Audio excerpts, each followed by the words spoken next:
Alors bonjour, déjà je suis très contente d'être ici effectivement parce que c'est la première fois que je reviens où j'étais élève ici en mise en scène avec beaucoup de gens qui ont construit ce spectacle Saigon, donc voilà.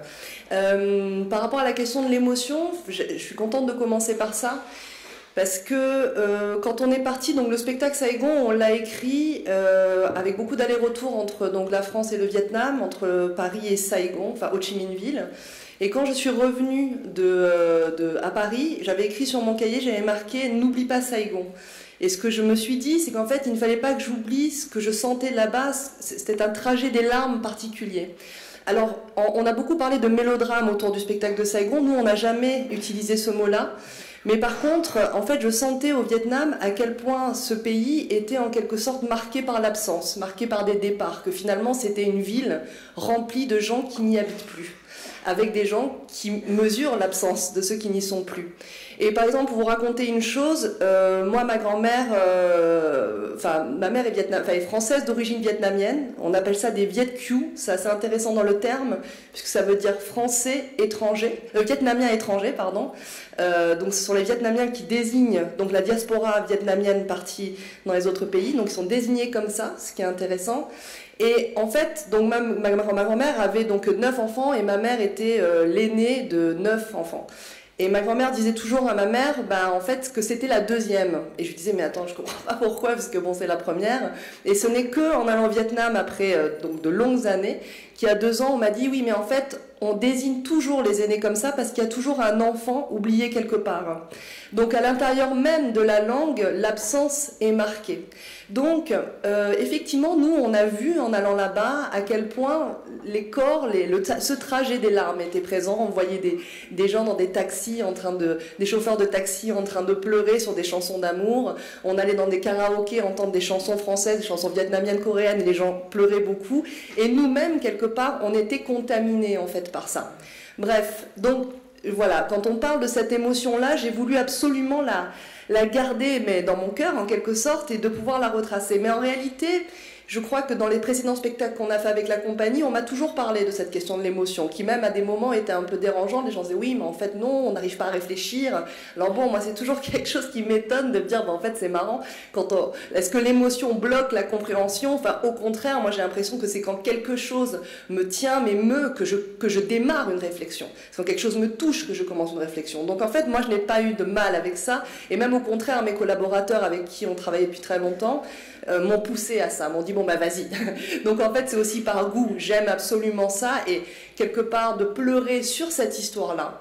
Sur cette histoire, alors là j'ai beaucoup parlé du Vietnam, mais en réalité c'est une histoire de la France, c'est très important pour moi, de pleurer, de verser ses larmes sur cette partie-là de l'histoire qui n'est pas connue, très peu de gens, je trouve qu'elle mérite ces larmes-là aujourd'hui. Donc voilà, du coup j'ai décidé d'aller vers ça.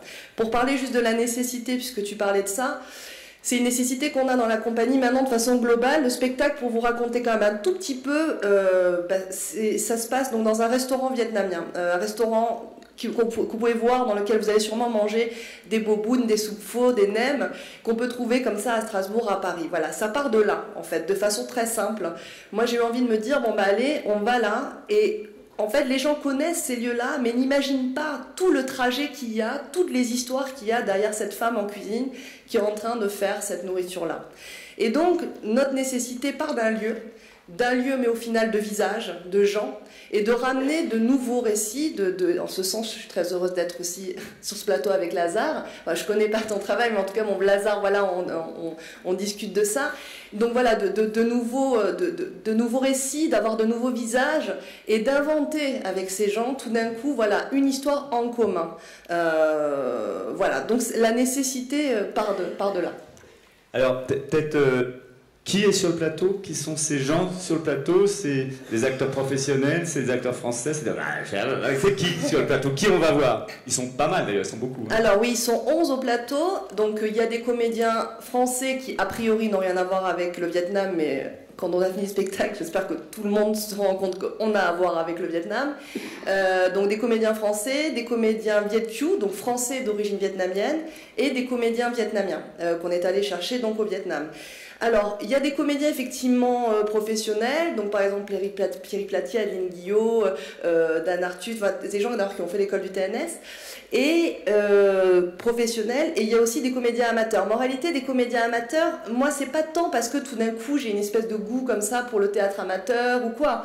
C'est qu'en réalité, si demain, on a envie de travailler avec des comédiens d'origine vietnamienne, ben, franchement, il faut aller chercher longtemps pour les trouver, et que même on a travaillé, bon bref, donc à un moment, ben, ça n'existe pas, ben, c'est pas grave, on va les chercher. Donc là, on a fait ce qu'on appelle dans le cinéma une espèce de casting sauvage, et on a rencontré un couple, par exemple, de personnes qui s'appellent Anne et Hip, qui sont ensemble, qui ont 75 ans, et qui ont tenu un restaurant pendant des années et des années dans le 13e arrondissement, entre autres, et on a invité ce couple à venir travailler avec nous. Bon, finalement, il s'est avéré qu'en plus, ce sont des gens qui, de façon instinctive comme ça, alors là, on ne sait pas, hein, ont une espèce ben voilà, de puissance théâtrale. Hein. Enfin, vraiment, on est assez bluffé par ce qu'ils font. Enfin, on travaille avec eux de façon exacte. Enfin, on travaille de la même façon avec les comédiens amateurs et professionnels. Voilà. Et après, il y a ces jeunes Vietnamiens qui sont là. Il y en a une qui s'appelle Tu, qui à la base est venue comme traductrice sur le projet. Donc, ils parlaient français. Ils sont 2 traducteurs. Et Tu, à un moment, bah, dans les impros, comme il y avait la question de la langue, puisque nos spectacles, en fait, sont effectivement, moi j'amène une matière écrite avant, et puis après on travaille en improvisation. Et donc tout le travail, c'est de savoir comment est-ce que des comédiens vont improviser dans des langues différentes. Il y a des gens qui improvisaient, et en fait, ils ne se comprenaient pas. Mais ce qui était le cas, en réalité, en Indochine, de fait, quand on parle d'un soldat, il y a une histoire, par exemple, dans le spectacle d'un soldat qui s'appelle Édouard, qui tombe fou amoureux d'une jeune vietnamienne qui s'appelle Lynn. Il tombe vraiment amoureux. Et pour autant, la réalité de ça à l'époque, c'est qu'ils ne parlaient pas la langue. Donc comment ça parle? Qu'est-ce qui se parle? Qu'est-ce qui traverse ces gens-là? Bref, donc du coup, on s'est retrouvés comme ça dans des cas où il fallait, quelque part... mais c'est beau parce que même en impro, on redécouvrait le réel, enfin, comme si la fiction, tout d'un coup, nous permettait de redécouvrir réellement comment ça se passait. Et à des moments, par exemple, Tu, la traductrice, les comédiens l'appelaient, disaient, mais viens, dis-moi qu'elle traduise, et on a décidé de l'amener. Voilà, elle fait partie du spectacle. Donc c'est assez court. Finalement, c'est très... voilà, il y a des gens qui viennent vraiment de paysages très différents. Et en fait, c'est ça, moi, qui me touche théâtralement toujours. C'est pas forcément faire quelque chose qu'avec des Vietnamiens ou qu'avec des Viet Kieu. Non, en réalité, c'est de recréer les conditions où, en fait, ensemble, avec des paysages qui viennent de tous bords, on va recréer du commun. On va essayer de créer ensemble une histoire. Donc voilà, le pari de ce spectacle-là, c'est de travailler ensemble du commun et voilà, d'avoir la possibilité de ça. Voilà. Merci Caroline.